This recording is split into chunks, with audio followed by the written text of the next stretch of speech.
Sí. ¿Me escuchan atrás? Sí, ¿no? ¿Me escuchan?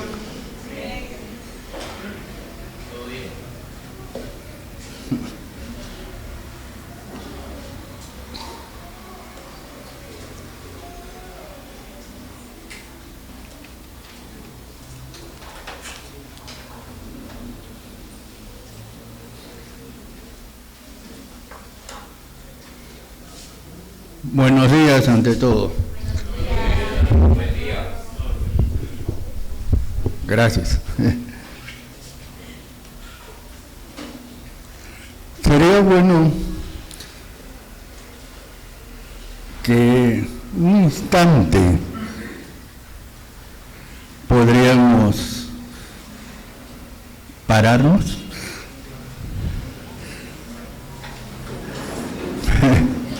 No les voy a hacer ejercicio. Sin moverse, al que está a su lado, denle una palabra que el Espíritu Santo le está poniendo en este momento. Dile una palabra, sin moverse. No se mueva a otro sitio, ahí no me salió.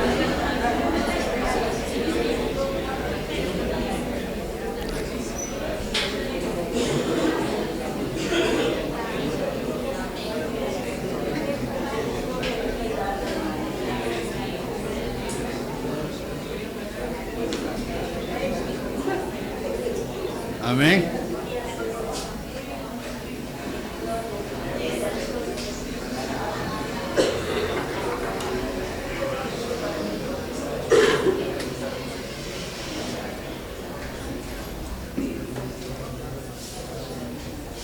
Amén. Ahora sí pueden sentarse, por favor.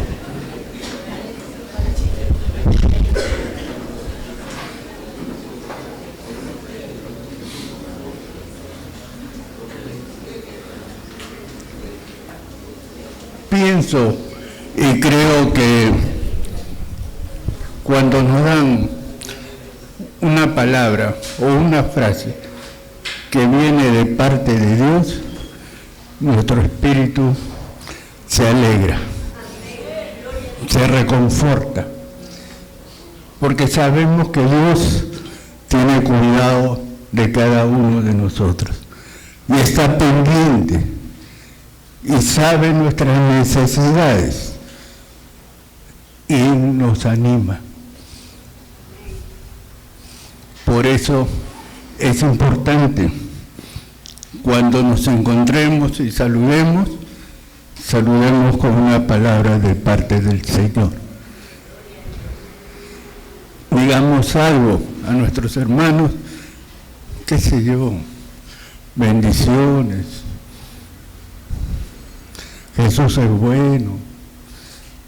Una vez me dijeron, Jesús es un caballero. Yo un poco que me sorprendí, pero efectivamente Jesús es un caballero, es respetuoso. Y cosas así nos van a animar, nos van a hacer ver de que realmente Dios nos ama. El domingo pasado, que estaba Omar aquí predicando, mencionó un versículo en primera de Pedro 5:6 creo. Y leí todo el pasaje y el Espíritu me puso que comparta eso. Así es que voy a compartirles la porción de la palabra en primera de Pedro, capítulo 5, del 6 al 11.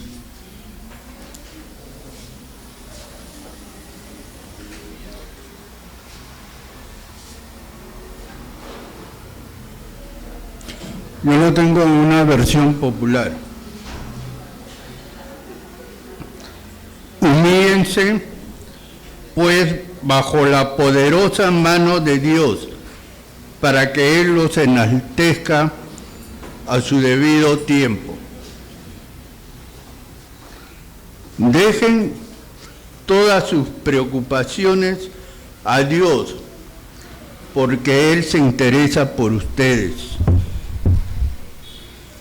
Sean prudentes y manténganse despiertos, porque su enemigo, el diablo, como un león rugiente, anda buscando a quien devorar.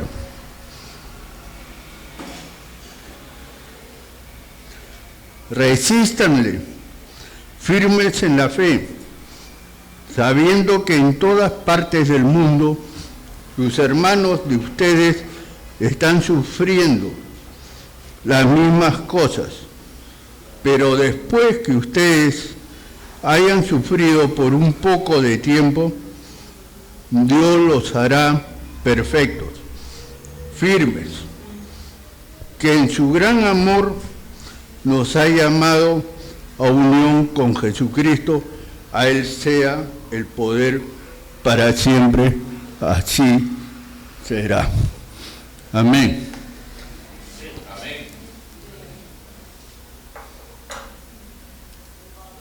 Interesante esta porción de la palabra.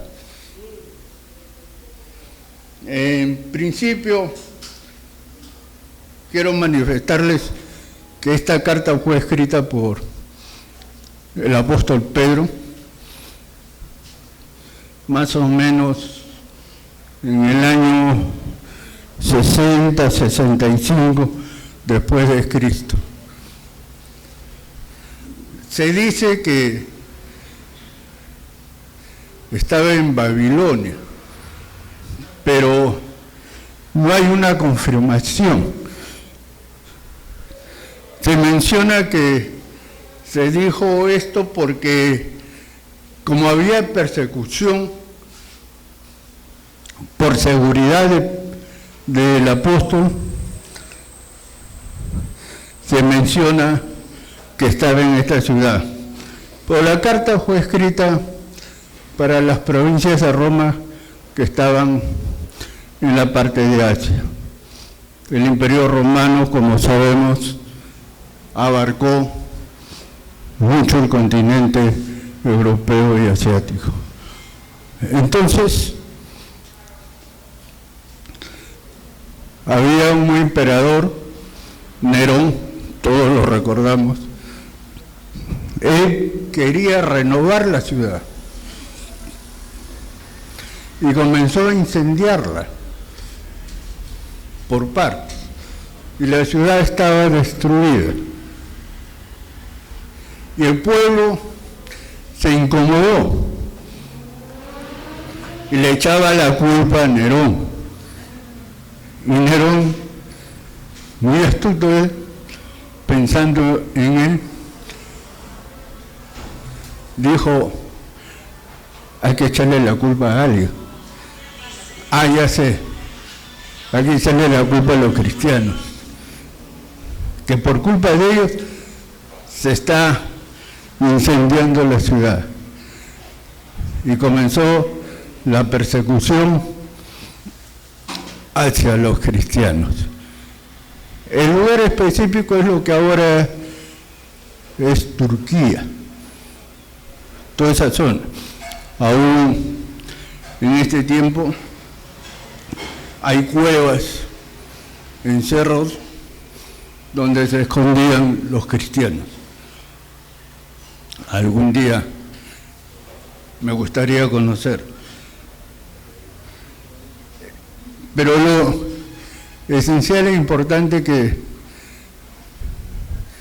Pedro, al mencionar y escribir esta carta, tenía un propósito. Y su propósito era animar de parte de Dios al pueblo cristiano que estaba sufriendo persecuciones y que estaba sufriendo pruebas de diferentes maneras, mucho sacrificio. Imagínense lo que significaría en ese tiempo. Le tocaban la puerta y al abrir usted la puerta se encontraba con un soldado con la espada que la apuntaba. En este tiempo sería fuerzas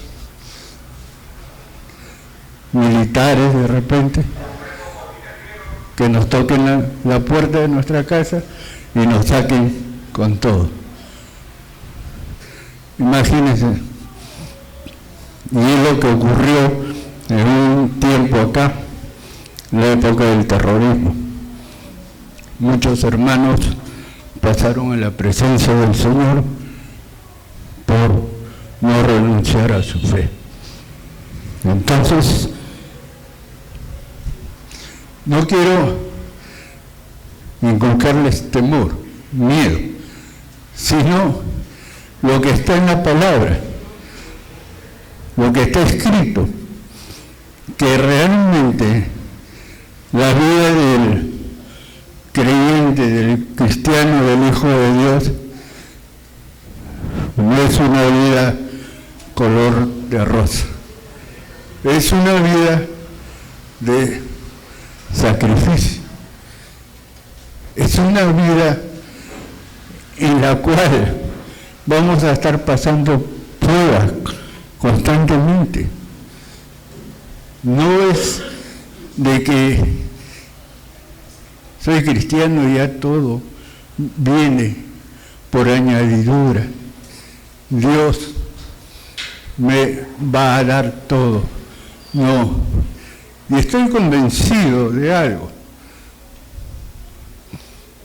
Cuando nosotros creemos en el Señor Jesús, el primer paso que damos es el arrepentimiento. Nos arrepentimos de nuestra vieja manera de ser. Cambiamos de actitud. Pero creo que el segundo paso importante en la vida de un cristiano es el humillarse. Si no nos humillamos, nuestra altivez, en consecuencia nuestro orgullo y nuestro yo, va a caminar siempre a nuestro lado. Siempre va a estar con nosotros. Siempre va a querer figurar. Y pero, por eso, menciona en el versículo 6, humillaos.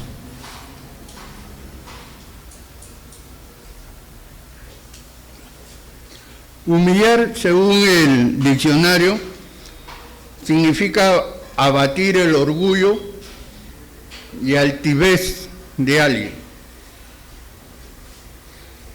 Bíblicamente es reconocer lo que somos delante de Dios. Es decir,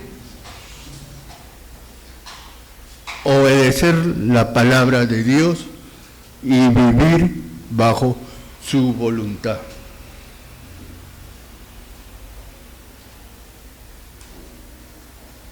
Dice,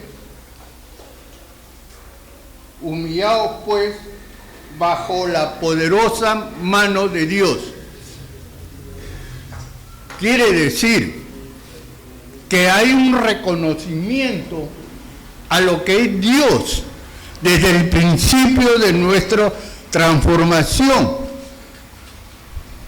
Tenemos que reconocer que Dios es poderoso, que su mano poderosa está sobre nosotros, que no hay nada ni nadie que nos va a sacar de esa posición de ser cubiertos por su mano poderosa. Quiere decir que nada de lo que es del viejo hombre puede permanecer visible bajo la luz de Dios. Todo lo que hay en nuestro ser tiene que ser puesto a los pies de Jesús. Él es nuestro Señor. Y si nosotros nos humillamos, vamos a hacer que Él sea reconocido por nuestras actitudes, no de semana en semana, sino todos los días.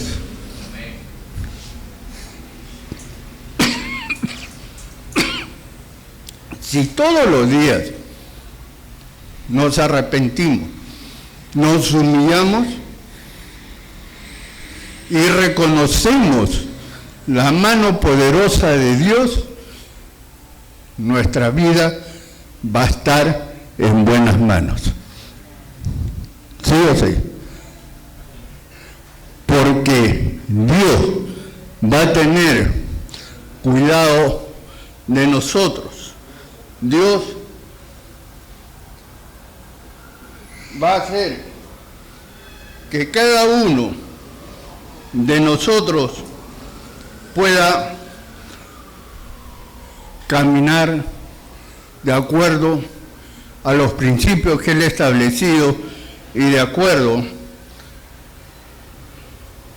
a su voluntad. O sea, el primer paso que yo encuentro en este pasaje es el humillarnos. En toda vida, el creyente que esté pasando pruebas y sufrimiento, tiene que estar este principio de humillarse. Si no te humillas, no nos humillamos, vano es el tiempo que pasamos en prueba y en sacrificio. ¿Quién no tiene pruebas en nuestra vida cotidiana? Todos. A veces de índole económico, familiar. Todos tenemos un problema. Pero el secreto está en poder reconocer que no dependemos de nuestros problemas, ni dependemos de las soluciones que nosotros podamos aportar a estas pruebas o sacrificios, sino en que la mano poderosa de Dios es quien va a respaldar nuestra vida y Él nos va a dar la salida. Ustedes podrán pensar y decir, es muy fácil hablar. Sí, pero nuestra confianza debe estar ¿en qué? En Dios. Si yo me lleno de decir, confío en ti, Señor, oro, elevo mi voz, y en la primera prueba que tenga o sufrimiento, voy a decir, sí, Señor, confío en ti, tendré este problema, pero después estoy pensando cómo hago para solucionar esto. Si busco de acá, busco de allá, o le digo a fulano, o le digo a sultano, me van a solucionar. No, porque no estás descansando en la mano poderosa de Dios.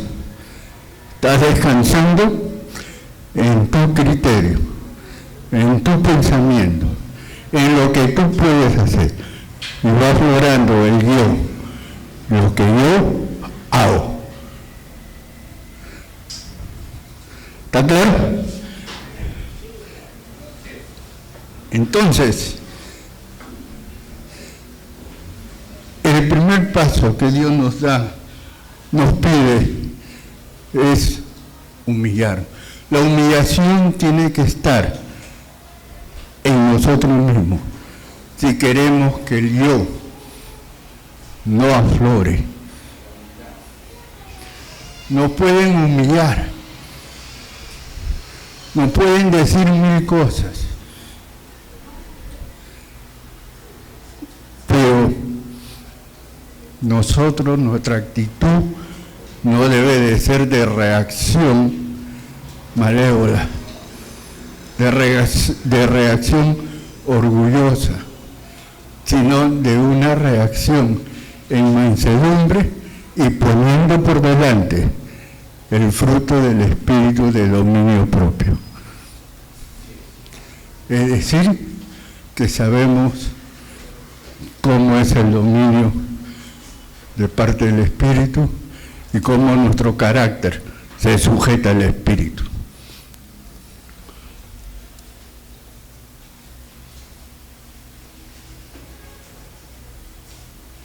El segundo punto que encuentro acá en este tipo de vida en pruebas, conflictos y sufrimiento es una vida en victoria. ¿Por qué en victoria? Porque cuando hay pruebas, conflicto, y hay confianza en Dios y en su mano poderosa, Él nos va a cuidar, nos va a proteger, nos va a guiar, nos va a dar la salida correspondiente a cada situación que estemos pasando. Muchas veces hay sufrimientos, pero, ¿saben? Todo sufrimiento que pasa el Hijo de Dios y las pruebas no son eternas, son temporales. Así es que, cuando haya estas circunstancias en nuestra vida, pensemos que es temporal, que no es toda la vida, que si tenemos una enfermedad, bueno, si es la voluntad de Dios, nos curará, nos sanará. Si es su voluntad, llevarnos, nos llevará.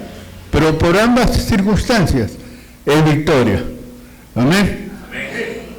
Así es que tenemos que estar dispuestos a poder enfrentar esto, como quien dice, con el respaldo del Espíritu Santo.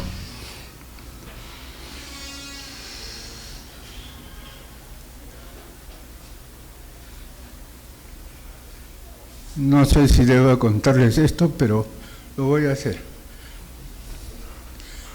Porque creo que el propósito de Dios es de ser una gran familia y todos semejantes a Jesús. Y como familia no hay secretos, ¿no es cierto? O si hay secretos. Entonces, si no hay secreto, les diré, yo estoy sufriendo una enfermedad. Médicamente es un proceso bien avanzado, pero yo me he puesto en las manos de Dios y dependo de Él.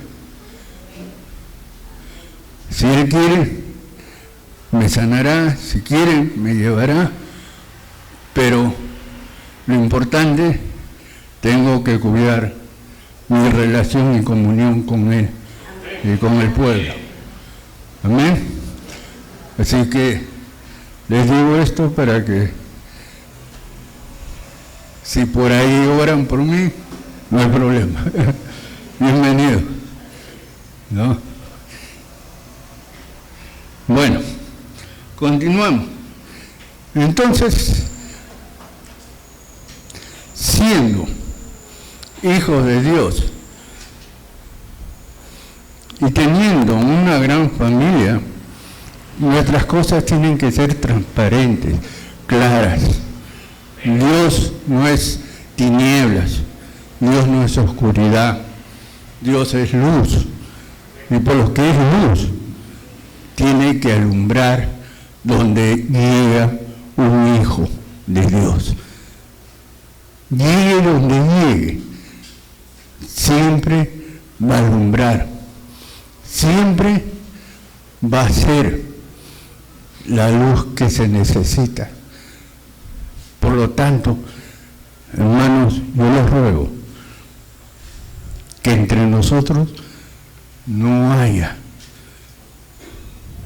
nada que ocultar.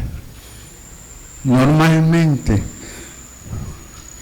a veces se cae en expandir lo que uno a veces cuenta a una persona. Pero busquemos, bajo el dominio propio, que ello no ocurra. Y no hagamos las cosas ocultas. Si está en un relacionamiento de una posible pareja, sea transparente con Dios, con sus guías y con sus amigos. Si no, no haga las cosas en tinieblas. Y siempre recuerde, no son uno todavía. Cuando sean uno, él o ella va a tener ascendencia sobre la otra persona. Mientras tanto, nada.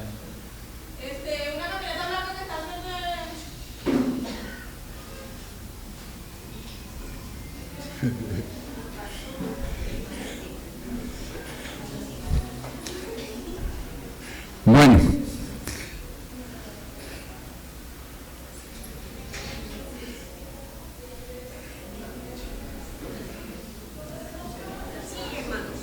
ya Pedrito, no es tu camioneta, Pedrito.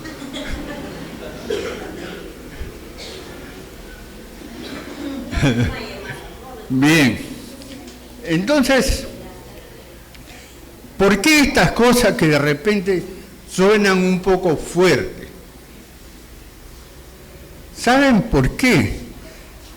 Porque Jesús no vino a tener una vida de enseñanza suave, color de rosa. Él vino a padecer y a sufrir. Quizás por eso en el tiempo la iglesia del Señor ha ido variando de rumbos, tratando de suavizar la vida del creyente y buscando que tener más adeptos. ¿Con qué propósito? No lo sabemos. Pero la vida del cristiano es una vida con mucha dureza, pero con victoria. Dice la palabra que nuestro enemigo está como león rugiente. León rugiente es aquel animal que tiene hambre, por eso ruge, porque quiere comer. La palabra menciona buscando a quien devorar, porque tiene hambre. El diablo está así, buscando qué área de tu vida es débil. El otro día, Omar publicó un documental sobre la pornografía.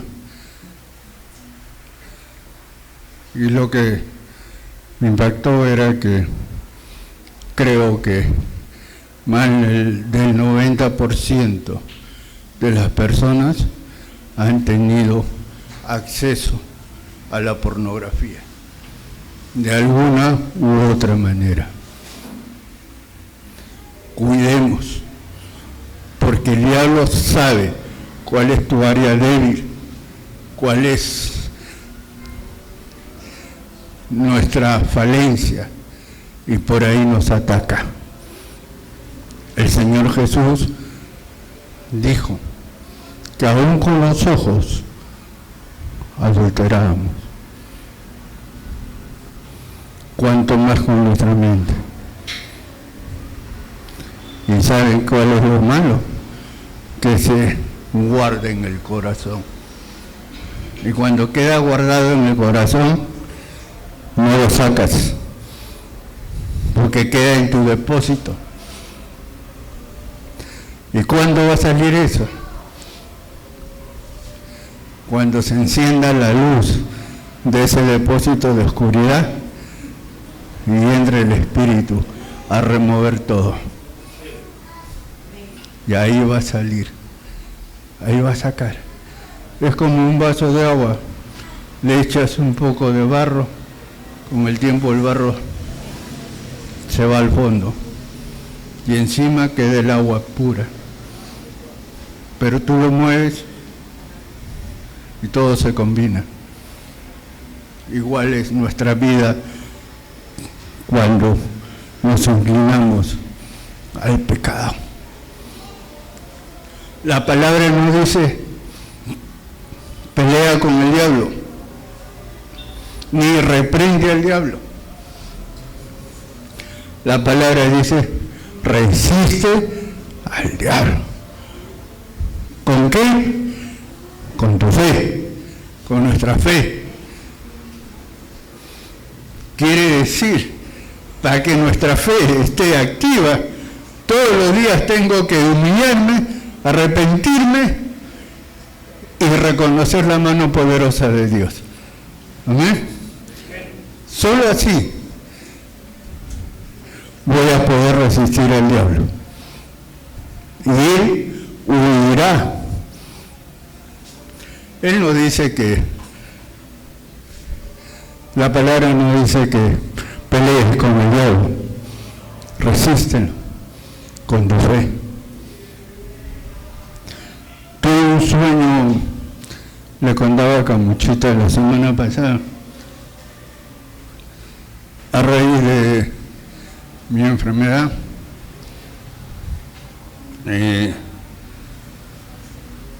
Estaba en un ambiente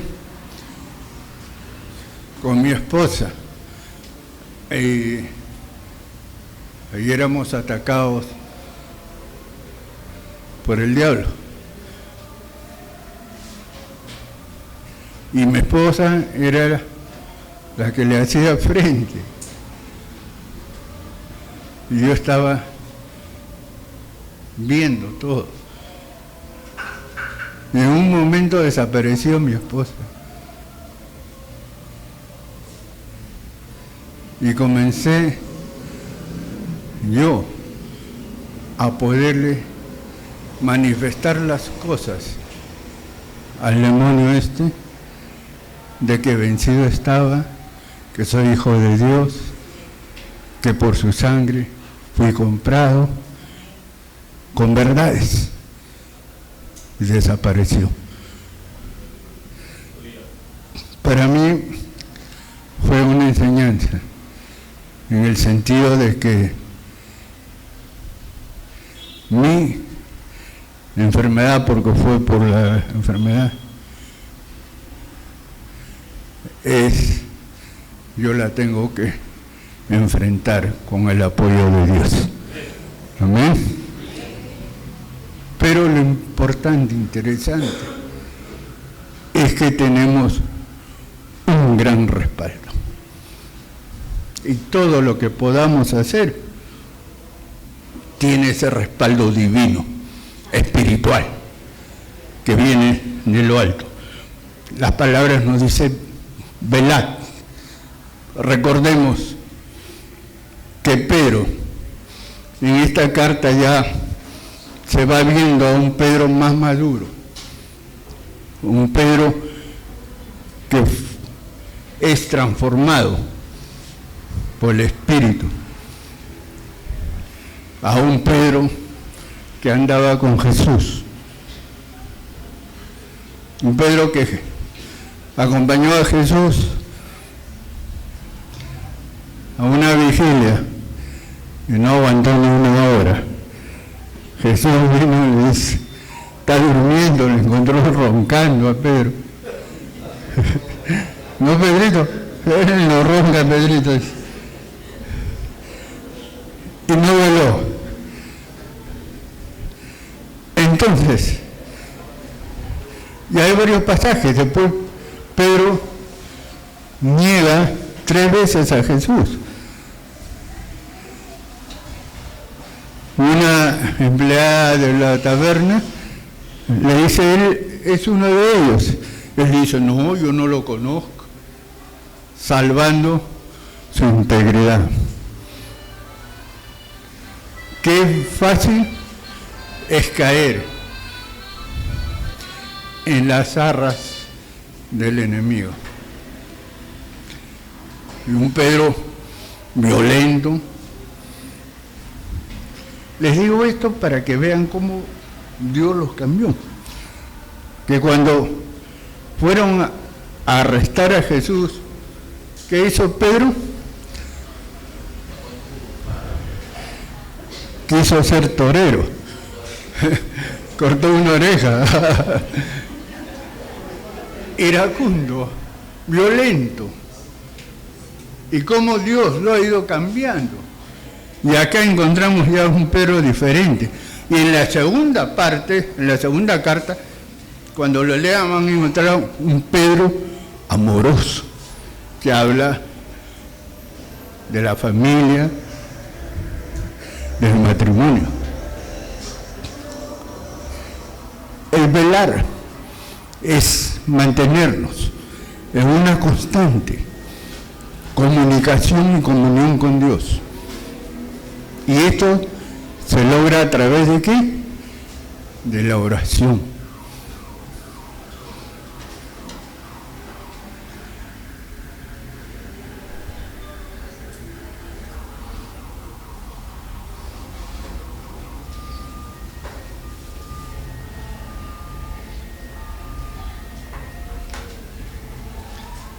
Un pecado que nos hace muchas veces caer en la ansiedad. La ansiedad, estamos ansiosos por todo. Y es pecado porque nos aleja de Dios. La ansiedad se convierte en preocupación, en orgullo.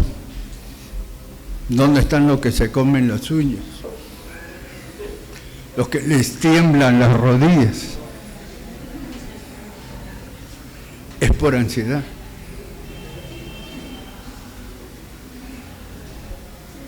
Busquemos estar descargados en el Señor. Busquemos esa paz. Venid a mí todo lo que estáis cargados y trabajados, que yo os haré descansar, dice la palabra de Dios. Y eso es a través de la oración. Cuando los discípulos le preguntaron al Señor, ¿cómo podemos orar? Él dijo, así, Padre nuestro, exaltar al Padre. O sea, no es acercarnos a Dios solamente para pedir, sino para mantener una comunicación. Los que somos padres, ¿nos gusta o no nos gusta que nuestros hijos se acerquen? Nos gusta, ¿no es cierto? Y cuando los hijos comienzan a contarnos sus cosas, comienzan a manifestar lo que sienten, nosotros escuchamos, ¿no es cierto? Escuchamos y vamos sabiendo qué es lo que tienen en su corazón. Y como padres, nos gusta tenerlos reunidos. A nuestros hijos, escucharlos, saber lo que piensan, lo que tienen en el corazón. ¿Para qué? Para que después nosotros podamos hablarles, contestarles, y ellos, ¿qué hacen? Van conociendo nuestra voluntad. Igual es Dios. El propósito de acercarnos a Dios a través de la oración. Nos tiene juntos, nos escucha y después nos responde. Y conocemos su voluntad. Amén.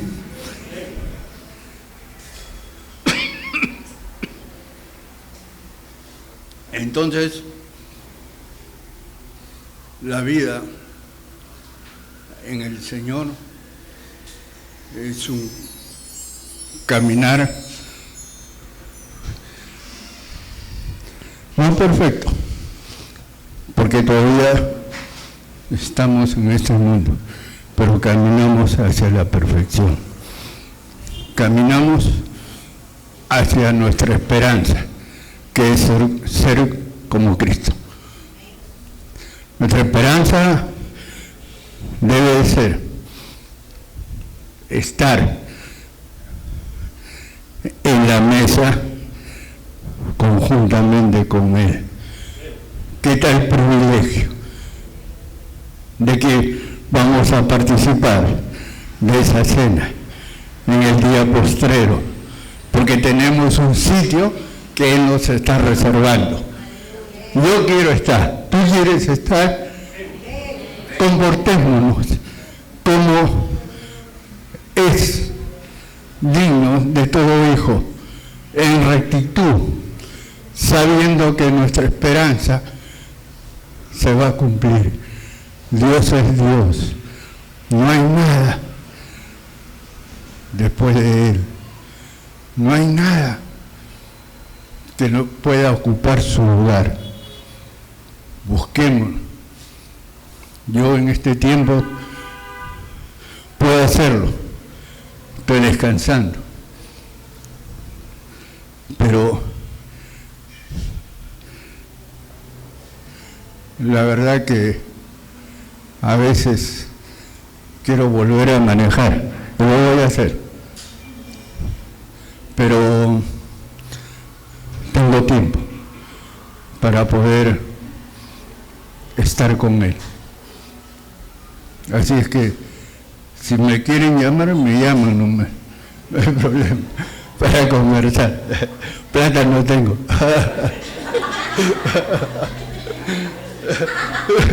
Pero soy dueño conjuntamente con mi Padre del oro y la plata.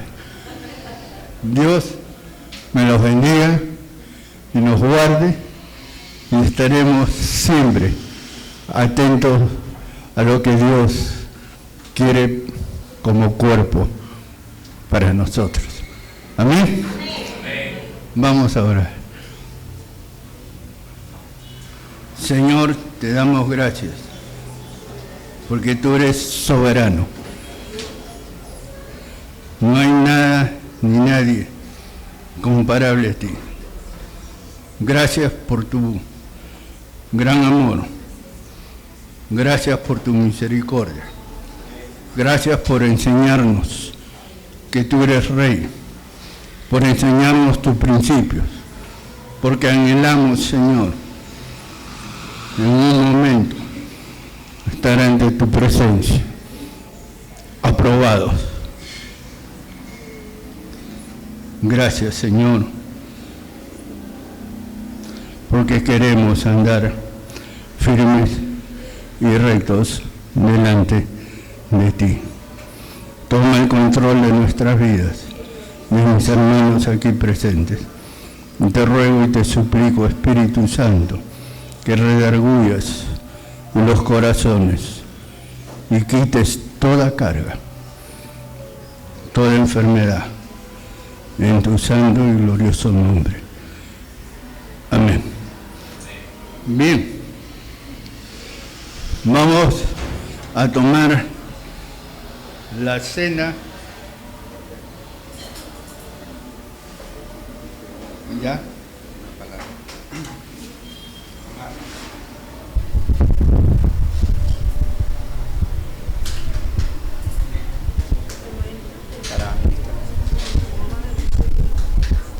Hay algo, Omar,